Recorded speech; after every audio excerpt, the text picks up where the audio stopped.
I wrote an article a few weeks back, Monday Tip Off, wondering about what was the future of historical teams, and we don't really know yet. But the issue did come up in the finale of 2K TV with Rachel talking to Chris Manning, LD2K, and they touched on the idea of adding more historical teams and possibly the Golden State Warriors from 2007. You know, the Baron Davis team that the comeback upset the Jazz. Yep, that's the Mavericks. They upset the Mavericks. Oh, okay. I thought he dunked on Karolinko. I was thinking of that one. Same year they played the Jazz in the second round. Yep. Okay. Yep. Because the Mavericks were the that's right. Because they were number one seed. Yep. Yep. Okay. And that was the year that Dirk Nowitzki got the MVP after being eliminated, and was a little bit bummed about it. So that came up, and notably, this was noted by a few people on Twitter that LD2K used the phrase that we believe there'll be more teams added at some point, and of course, we believe was the whole slogan of the 2007 Warriors. So, a hint or just a coincidence of a turn of phrase. It wouldn't surprise me if that was I think that was a strategic phrase that they used in that sort of sense. So, yeah, it wouldn't surprise me in that case. I do hope they do add a couple more teams. As we noted, like when I spoke to you when we were playing online the other day, how because after the podcast or during the podcast last week, you were mentioning about Rashard Lewis might be on the 2013 Heat. Yeah, and turns out that Heat team is not actually in the game. No, the 2013 Heat team is there, but he's not on the roster. Oh, okay. Yeah. And he's not in free agency either.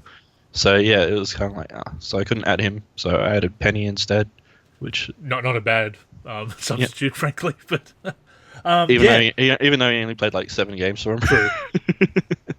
I'll still take it. It still counts. Yep.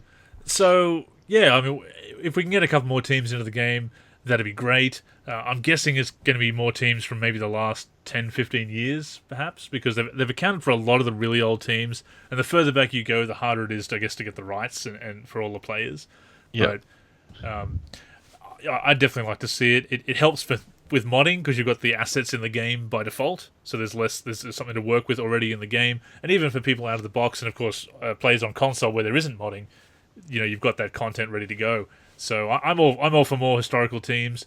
It's kind of standard. I mean, it used to be this really extra bonus content, but now it's almost a standard part of the game that you have these extra teams and the EuroLeague teams and everything. So it is kind of disappointing if you don't get new ones every so often, or if teams get taken away as well, which has happened a couple of times. But yeah, maybe a cheeky suggestion, a cheeky hint in the 2K TV finale there. But can I ask a quick question? Sure. What would be, off the top of your head, what would be 3 teams, like historical teams, that you wouldn't mind being added? Assuming that licensing rights weren't an issue, like if I could choose. 93 Suns with Barkley. Yep. 97 Rockets with Barkley, Hakeem, and Drexler. Yep. And at the moment, maybe the 2004 Lakers with Shaq, Kobe, Malone, and Peyton, possibly. Yeah. Especially because a lot of them are already in the game already on other teams, so I guess that would be most feasible one to do. Yep. Do you have 3? Yep. Basically, sort of throwback one would be the Seattle Supersonics with like Rashard Lewis and Ray Allen. It's that sort of era, just before they sort of, split up. So 2005, 2007. Yeah, even an era with like Desmond Mason sort of thing, that sort of around that time. Yep. Also, damn it, I had it. Snap! What? The Phoenix Suns that had, Nash, Amari, Q Rich, Joe Johnson, Marion. That 2005. That's in the game. Oh, is it? It's in the game, that one. Yeah. Okay. Yeah, that's in the game. Yeah. Jeez, I got. Break it up, man. It's okay. 7 seconds or less Suns. Come on, you gotta break that one out and play it. Snap. Okay. I suppose then the other team the other ones I had in mind. What did Damn it! I had it, and I was repeating it to myself twice as you were saying yours.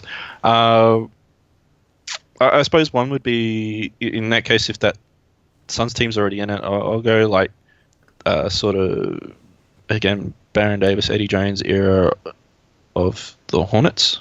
Oh, okay, yeah, yeah. And then oh yeah, the other one was again an era where Eddie Jones was on the Heat as well because he did lead them for like 5 years in terms of things. And so yeah, I sort of just before when sort of around Wayne Wade's rookie sort of year, yeah. So that's sort of first 2 seasons I think when he was with them as well. So that sort of era, I go that season or those 2 seasons, one of those two, yeah.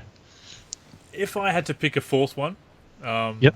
I could probably maybe go top 5, and I'm cheating here because I wrote a Friday 5 article about this, so I'm trying to remember what I did. One of the Jordan Wizards teams, like that's Yeah. like just for the obscurity and kind of weirdness of that. And I can't think that like one of those Hornets teams that would be pretty good. What a terrible Bobcats teams, maybe just for the ridiculousness of it. Maybe the 83 76ers, simply because they're not represented in the game and they were a championship squad. So yep. Maybe the 83 76ers, either the 2002 or 2003 Wizards, 97 Rockets, 93 Suns, and 2004 Lakers. Oh yeah, I was thinking like have like the 95, like the sort of this one's obviously going to be a big one. So like the year that like Grant Hill, Kidd, and all that stuff were drafted, and that just sort of have that year, all the teams in that year. Okay. Because that was a pretty good year, and that was a pretty big rookie class, and we got most of the guys from that. The 2003 what about the? That would be interesting. What about like retro All-Star teams or retro rookie challenge teams? Yeah, that'd be cool. That'd be fun. Something different. Yeah, like if you could have like say a few years of some of the best All-Star games and some of the best All-Star game rosters put together. Because I think a lot of those players are in the game on various teams. Like if you picked out some specific years, especially from the 90s onwards, you could have some really good like All-Star, historical All-Star teams. So that's a fun dynamic. That's a mod idea right there. I think they've actually done that in. I think Ultimate Base Roster did that for 2K12 and 2K14 actually. But to do that officially for the consoles, obviously, would be pretty cool. Yeah, that'd be fun, and then you could potentially see which year was the stronger teams and stuff. So mix and match, yeah. West versus West, East versus West, and East from this year versus East or West from another year. Absolutely. Then you got to do the all-time roster, the all-time roster, all-time East versus all-time West. But you can only have one. Like players who play both East and West can only be on their one. So, yeah, I think that's. So lots of interesting ideas there for mods and certainly content. But we'll have to see. Hopefully there are some extra teams out of this year, and seems we've got a bit of a hint, but nothing confirmed yet. Want to stress that, but definitely would be cool if there is.